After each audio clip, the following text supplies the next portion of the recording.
Welcome to this edition of Ask the Preacher. I've been asked about praying for others, and I find it a fascinating opportunity because a lot of times when we pray for others, it's when they ask us to pray, and quite often it's about specific situations or things that they're going through in their lives. That's fine. That's a good way to pray for people. A lot of times they're going through times of sickness or work situations or money situations or family situations or whatever it is. And so praying for them is fine. But there are other ways that we can pray for each other and for ourselves. And I'm looking to the Word here. And the list that I'm going to give you is not one that I put together.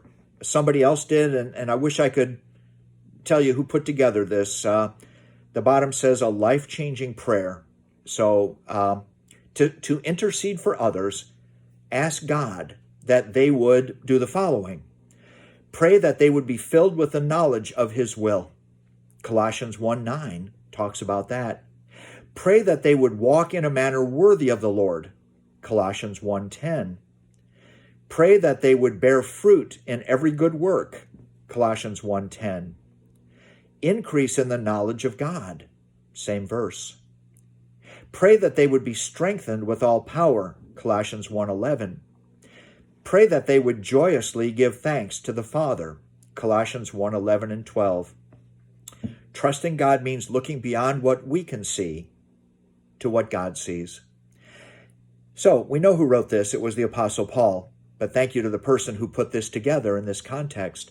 Because when we pray for others, we need to pray for them to be godly and to put their trust in God more completely. And that needs to be our prayer for ourselves. A lot of times when we pray for these things, that somebody would be strengthened and that they would increase in knowledge and that they would bear fruit, sometimes we need to talk with them about it and pray specifically with them, not just pray for them. There are a lot of times that when we're with somebody, and maybe it's at church or maybe it's at our home, maybe it's in a restaurant or whatever, that we realize there's an opportunity to pray. And sometimes we can ask the person, can I pray for you right now? And say that prayer. Now, don't scream and shout. Don't jump and dance. Don't make it a 15-minute prayer. Pray to the point. Pray that God would bless them, and humble yourself as you pray with them and for them as well. Another opportunity for us to be a blessing and receive a blessing. Thank you for asking the preacher.